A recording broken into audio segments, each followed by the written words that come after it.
Here we go, another installment of the Interchain Developer Academy interview series. As you know, this is designed to give you a bit of a map, bit of a compass to navigate the ecosystem, to figure out what could you be doing after graduating, after finishing the program. And today we are very lucky to have a few members of the EXO team with us. But now I'm gonna hand it over to Shaun from EXO to introduce himself and the team. Yes, welcome. Hi everyone, it's really great to meet you all, and well done for taking the step through the Developer Academy. I think you're definitely doing the right thing. And so I'm a co-founder of EXO. EXO is not an acronym, it's not IXO. We thought that the world needed a whole new term that didn't have an association with anything else, because we really wanted to change paradigms. And I'm joined today by Alvain, who's our head of developer success. Alvain, just want to say hi. Hi everybody, Alvain. I'm going to keep quiet for this session. I'm based in Cape Town at the moment, and leave it up to Shaun, but good to meet you.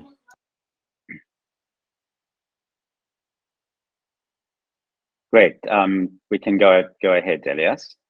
Cool. All right. Fantastic. So I'm curious about, I think probably because we met recently at an event in Barcelona, and you told me a little bit about the background of the project. It feels like this has been going on for quite a while. So probably your background and how you got into blockchain is deeply linked with the emergence of EXO. So maybe you can tell me a little bit about that. Sure. So yeah, it has been a very long journey, and I guess I have the label of being kind of OG, which I kind of fairly recently learned was original gangster.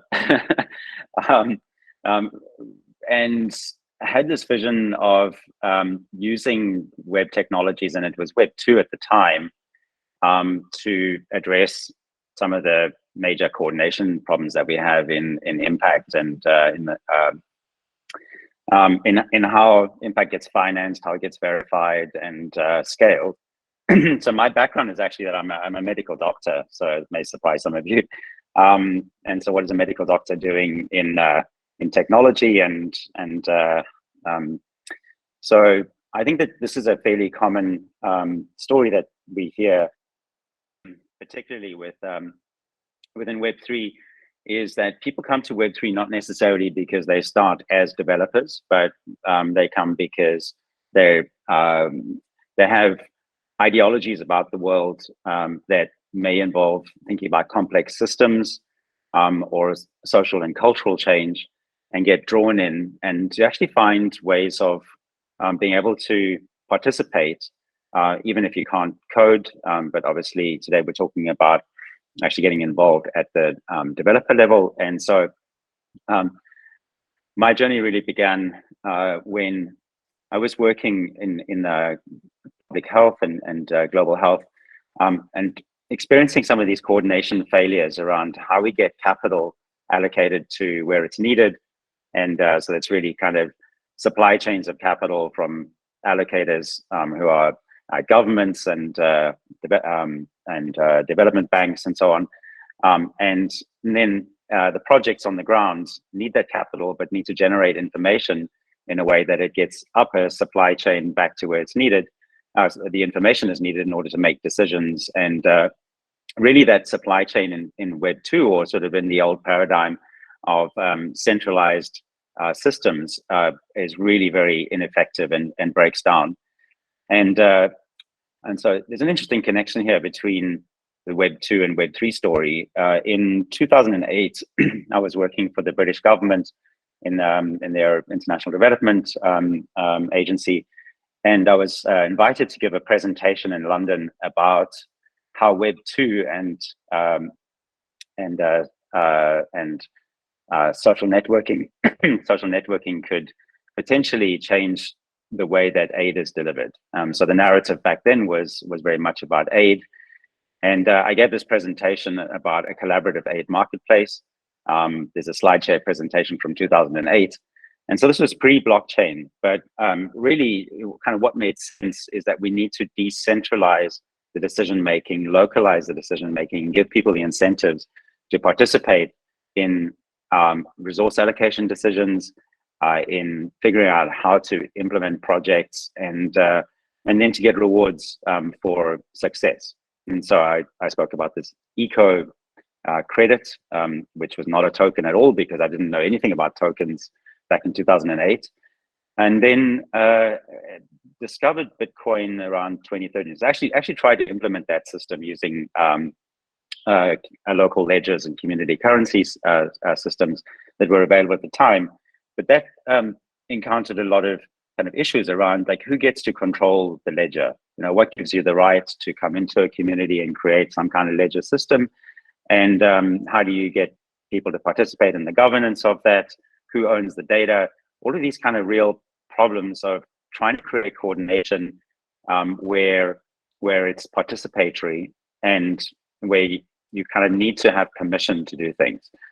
And so that really wasn't working. And it was only until in 2013 when I discovered the Bitcoin Satoshi white paper and saw this possibility of bringing performance data, so the information about what is actually being delivered together with the finance data onto the same ledger, and being able to use that to coordinate how financing of development can actually work. And so really sort of thought, well, okay, this is pretty cool. This is easy. You know, we've got a ledger. We can start putting information onto the blockchain. And then started working on some specific use cases and began to realize, okay, this is not quite as easy as I had thought. At the time, we had Bitcoin and Ripple. We decided to start building on Ripple. Was really intrigued by the concept of smart contracts, which Nick Szabo had written about pre-blockchain as well, so in the 90s. And so we tried to implement our idea of smart contracts, which is essentially agreements encoded and enforced by code. And we tried to do that with some off-chain kind of stopgap ways of doing it, thinking that, okay, one day this is going to become part of the blockchain infrastructure. And so when Ethereum launched, we then transitioned across to build on Ethereum. And our first use case was a real world use case of enabling the tracking and verification of attendance at preschools or within South Africa, where a subsidy is provided by the government for each attendance. And so they wanted a much better system of collecting the data, verifying that the children actually attended, so that this government subsidy scheme could operate. And we realized that using the technology, Ethereum, for these volumes of transactions essentially that were happening, was really not going to work. Also, we started to encounter a lot of questions about, okay, who controls this network? How do we know that that this is going to be sustainable? And I think we've seen that story play out. I think we've seen it play out with Bitcoin, we've seen it play out with Ethereum, and so we started looking at alternatives and came across Cosmos in 2017, and this was really just amazing. So it very much resonated with this idea that what we needed to do is build an internet of impact, which is multi-chain and enables really capabilities like the Web 2 internet, in that we have many different services and we have all of the capabilities to scale, but obviously with the blockchain capabilities, and I can talk a little bit about that and why I think it's so important. And so since 2017, we started building on Cosmos. We launched the Cosmos based chain, which we had purposed towards a protocol we had developed around being able to create claims and verify claims. And that was running in 2018. And since then, we've continued to build and now have the Impact Hub, which is the network that forms the sort of first network in this internet of impact. And so purposing this over the internet of blockchains, is, I think, a really sort of perfect mix and use of the technologies. So I'm curious, like, about your implementation journey. Like, how has it been to to adopt Cosmos? Like, build an app chain. What are the challenges? I mean, you were there super early on, right? So I imagine you kind of you had some unique challenges finding validators, doing all of this. What's been that? What's that process been like? Yeah, so I would say, the analogy is building the aeroplane whilst you're flying, or trying to fly, and so I think that's been the most challenging part. There's a huge pace of innovation and quite fundamental things changing, both in terms of the ideas around how these technologies should be configured and used, and what we can do with them, as well as how they're implemented in code. And so we've seen iterations of the Cosmos SDK. We've seen some quite fundamental developments in that, and along the way, not necessarily very good documentation. I think it's got a lot better. And so really, our ability to build in this space, and I think it's applicable in all of Web3, has really been determined by the connections that we have within the community. And that's the cool thing about being able to build in an ecosystem like Cosmos. The core developers, super smart people, who are doing incredible things, are accessible, and if you're part of the community and you participate in the discussions, the Discord, if you're more involved in the code, kind of really get into the Cosmos SDK GitHub, and you can see the kinds of discussions going on there, and participate. And really being part of that community makes all the difference, because no matter how much you think you know today and how much you've built, it's out of date very quickly, and there's always kind of new challenges and new opportunities that you identify, that you want to be able to interact with and learn about and contribute to. Let's talk a little bit about like the stack itself. Maybe like I'm curious about like what is the, did you build custom modules? Did you manipulate existing ones? What does that look like? Yeah, so we started with a protocol rather than starting with the blockchain, and the protocol is based on what has become the W3C, so the World Wide Web Consortium standards around decentralized identifiers and verifiable credentials. So this is composable, verifiable data. I like to call it high definition data, because it's got high levels of resolution and high levels of fidelity.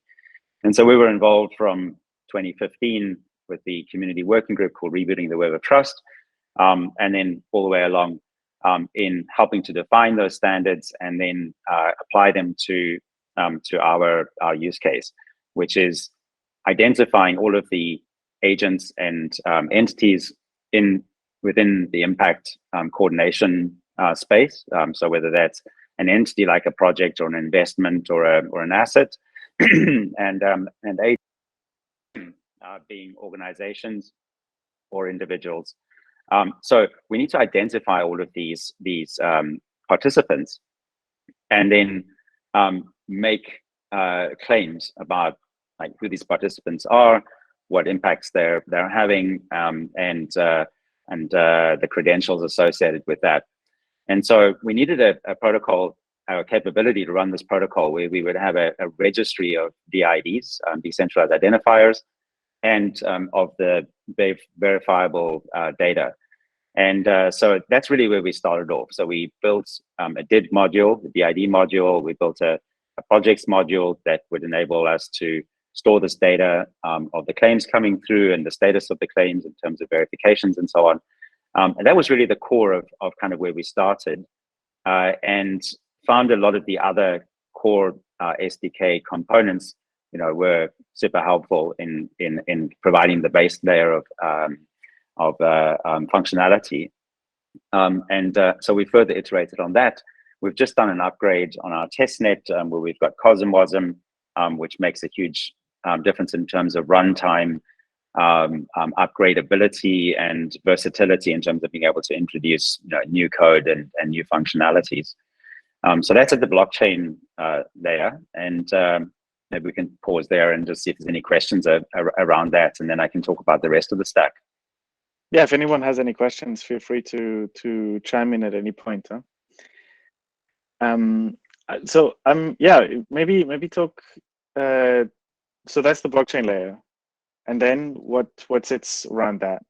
Yeah, so really important for verifiable data and for making claims about what's going on in the real world is the data.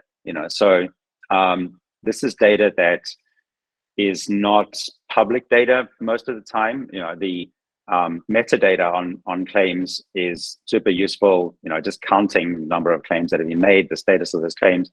That's the kind of stuff we can put on chain. But personally identifiable data or data that is proprietary to organizations needs to be stored in a secure and private, decentralized kind of way, where organizations have got control over their data and their sovereignty.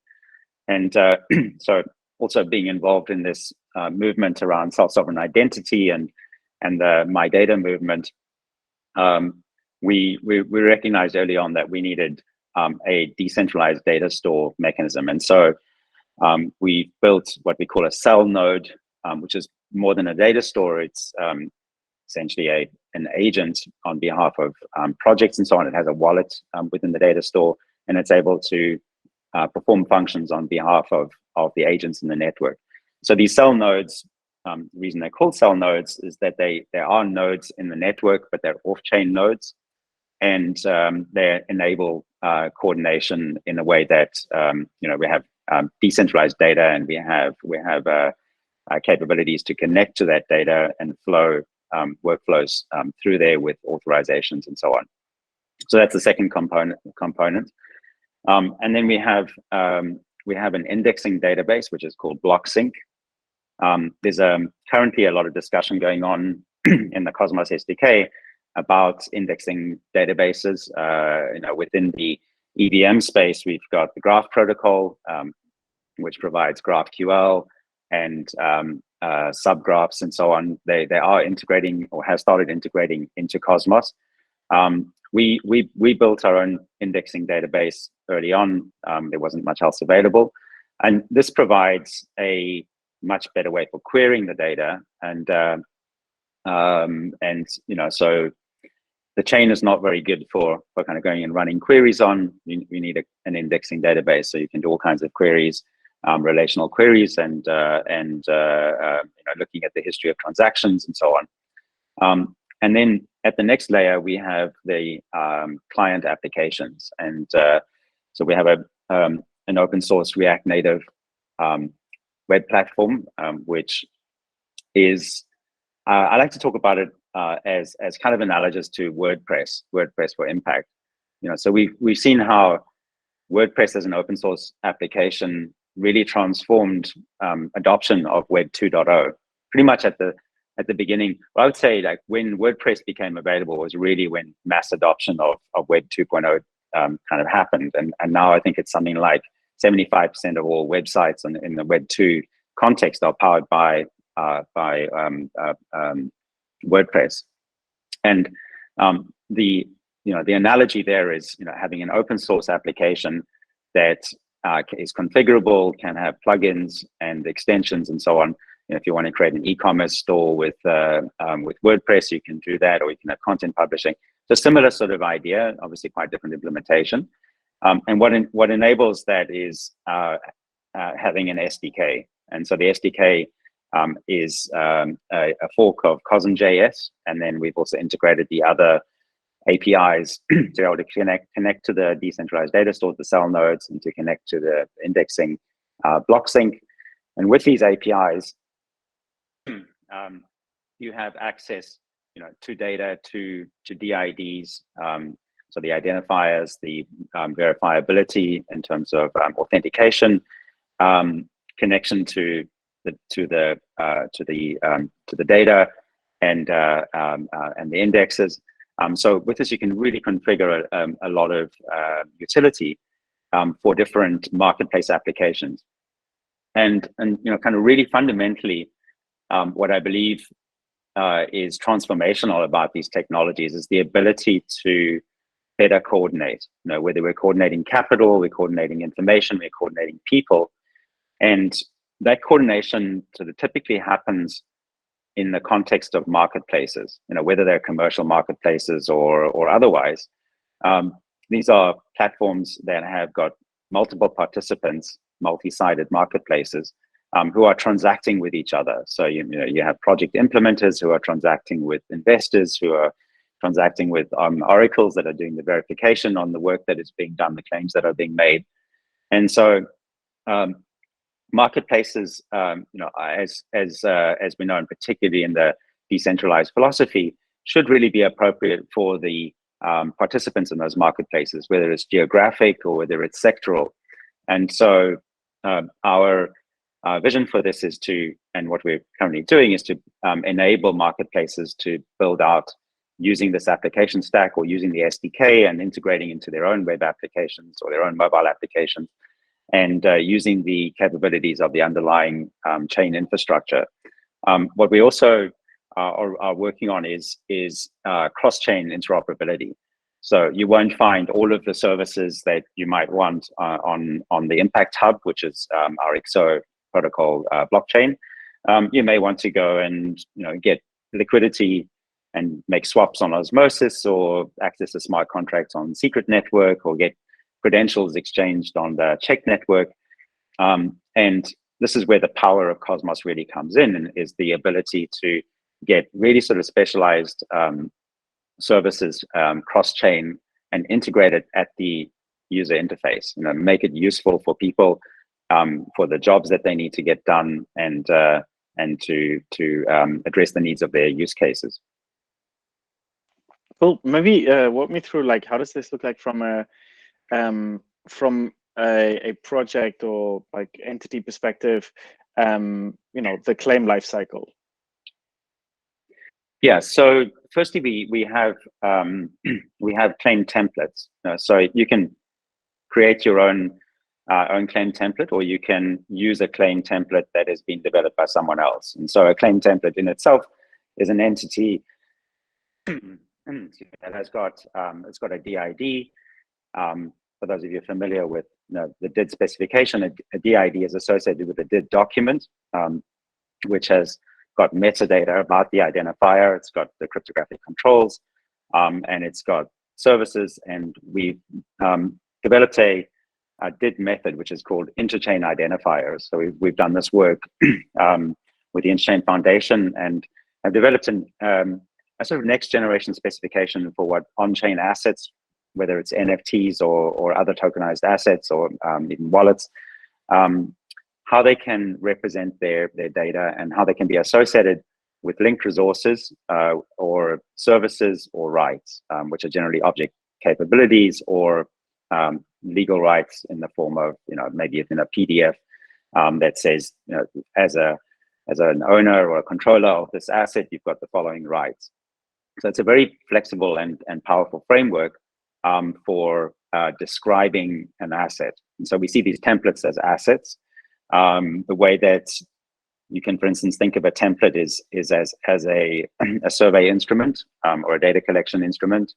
That data can come from an IoT device, or it can come from mobile, form filling, taking photographs, etc., or via the web interface.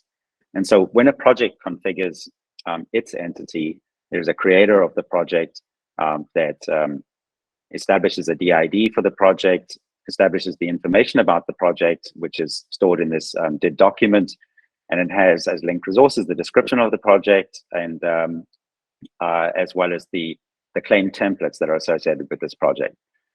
So now, when the project is in an active phase, agents sign up to work on the project, and so they come along with their DID and they say, I'd like to apply to be a service agent on this project, and there's an authorization mechanism around that. And if they're authorized to submit claims, they can now use the template.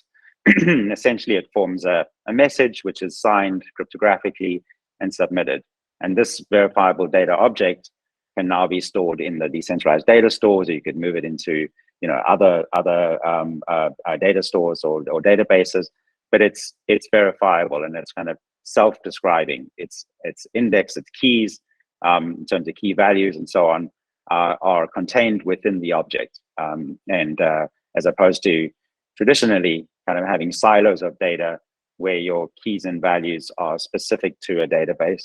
Now you have a self-declaring data object, and the other important thing about it is that it uses JSON linked data.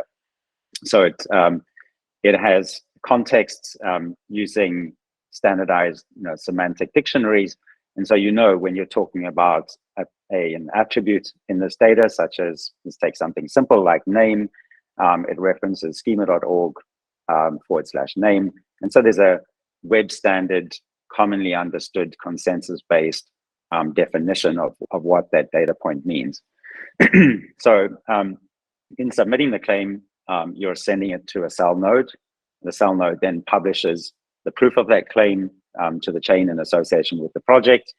And now the verification process happens. Again, it's an agent role which is assigned by the project controller, and this verification service now has access to the claims data in the data store and is able to do an evaluation, verify the claim, and submit a proof of that verification, which changes the status of the claim on the chain.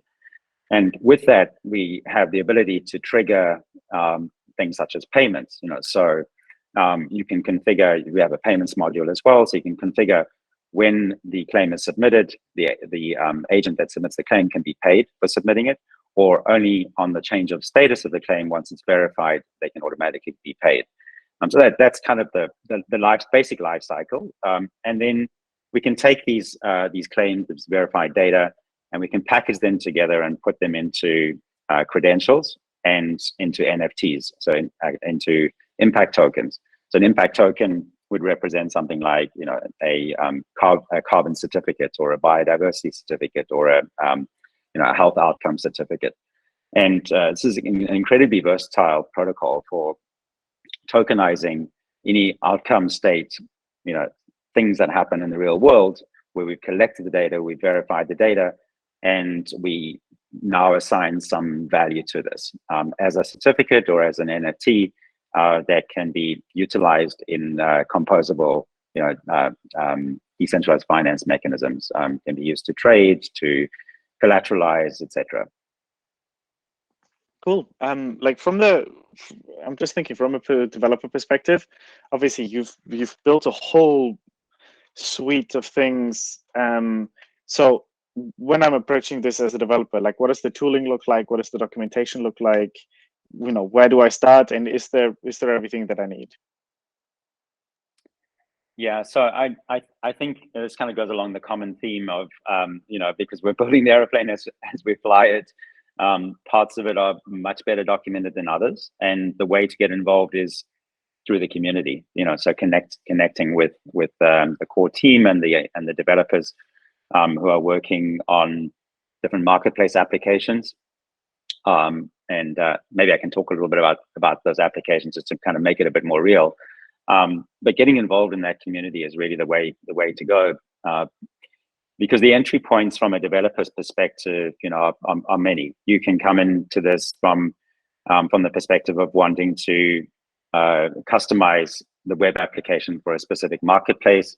You may want to take the mobile application and localize it or extend it, and create your own use case specific version of the mobile app. We have an integration with the Opera mobile browser as well. So there's an interchain wallet built in now natively into the Opera browser. So that's available to all Cosmos chains. And we're busy working on a developer portal for that, and or something we call Jambo Stack. Some of you may have heard of Jamstack. It's the popular framework for building serverless web applications. So it's JavaScript, APIs, and Markdown. And we've added to that blockchain and Opera. So Jambo we call it jumbo stack. Jumbo in Africa is like as a greeting, and this is going to be a drag and drop kind of interface, low code interface for developing mobile dApps. So that would be another entry point. You may want to get involved in developing the Oracle services for doing verifications of the data, or in the core development of these components that I've spoken about, whether it's at the chain level, smart contracts. I think it's particularly an interesting opportunity to build Rust smart contracts for CosmWasm for this use case. It is governance gated, but the use case relevant applications are absolutely welcome here to extend out the capabilities. So because there's all these different entry points, and some of them build on core Cosmos stack already, so like CosmWasm. So your entry point there is to really understand CosmWasm through the documentation and the community of CosmWasm. It really depends on the entry point that you're looking at. Yeah, that makes sense. I'm curious, like if you were to think, like, obviously, there's a big field of things that you could be building. If you were going to give advice to someone, like, okay, what is the thing to really get stuck into? What are the things that you think are the most valuable to build out and kind of the biggest opportunities? So I really think that firstly, you should be building something that that you're passionate about. So the versatility of this, it's pretty much like saying, okay, so we've got the web. What do you want to do with the web? There's so much you can potentially do. In our case, our focus is on sustainability and regeneration. So refi applications or sustainable development, and that's a very broad. It's a very broad kind of space. There are 17 sustainable development goals. A lot of what refi has been focusing on is climate, but there's everything from life on land, life and water, food systems, health, education, etc. And so start with something that you're passionate about, and really think about, like, how can these technologies enable you to do something that you weren't able to do before. We can't imagine the world really without like mobile phones, but we had to use like landline phones before, and mobile phones have completely changed what is possible. And so that kind of thinking, I think, is really cool. And then identify a specific use case and a specific kind of problem that you want to solve. That helps you to kind of really get stuck in. And I think that's the only way to really learn and to engage and start kind of building out is, dive in and start building something. And because there's so many different parts of the stack that you could come to, and there's already a lot of open source code and tooling and so on available. If you wanted to get involved as a web developer, you could do that. If you want to get involved in smart contracts, you can do that. Sure. It's kind of limitless. But I mean, I'm going to dig a little bit here, because I think, there is obviously the thing of, like, you could say, well, there is the web, you can build anything on the web the way you want. But if you're talking to the people that have built the web, they might be like, you can build anything, but, like fixing the problem of, like, taking credit cards over the internet, that's going to be a big thing. So, if there is something that you think is like an area, like either to look at what's being done already and getting involved in that, or starting something from scratch because of knowing the landscape really well, what would that be specifically? Yeah, so I'm particularly bullish around impact DAOs. So this, because this is more than just a technology, this or a blockchain or digital technology. It's also social technology. It's also financial technology, and it creates a community. And really, to be successful, we need communities. Trying to just do something on your own, has a limited scalability, and also it's more fun to do things as a community. And so there's so many opportunities to create impact DAOs, and how that starts is defining the purpose. What is it we're trying to achieve here, and who are our initial participants? And in a way, it's kind of like the kind of traditional way of saying, okay, let's form a club, let's form a company. So I've got a great idea. I want to create this startup. So I go and register a company. I register a domain name, and maybe it takes some time to get product market fit and build some tooling and so on, or some products. So really, I think the capabilities and the sort of the technologies around DAOs in terms of enabling coordination is really where it's at. And DAOs are still very, very early. There's a lot of very clunkiness to kind of DAO governance, and a lot of issues around like how do you manage a shared treasury and these kinds of things. And I think one of the things that we've done wrong in the space is to try to be too ambitious and too large scale, too early on. And I think this was probably one of the first big lessons in blockchain, was the original DAO and the DAO hack. Really a fantastic idea, and I know some of the people involved in setting it up. They had no expectation that it was going to, firstly, be as big as it was. So raise so much capital, I think it was $50 million. And then the catastrophic kind of impact of the DAO hack. And also everything we learned from that. And I think we've seen a similar thing with Klima DAO, for instance. And so I would really encourage that we do these things small scale, really focus on communities of people that or want to be part of a social network that is doing something purposeful together. And I think that's where we would get the most learnings and the most kind of enjoyment in doing this. And there's increasingly tooling that you can use that's whether it's on IXO or DAO on Juno Network and so on, where it's really simple to set up a DAO and then to start iterating.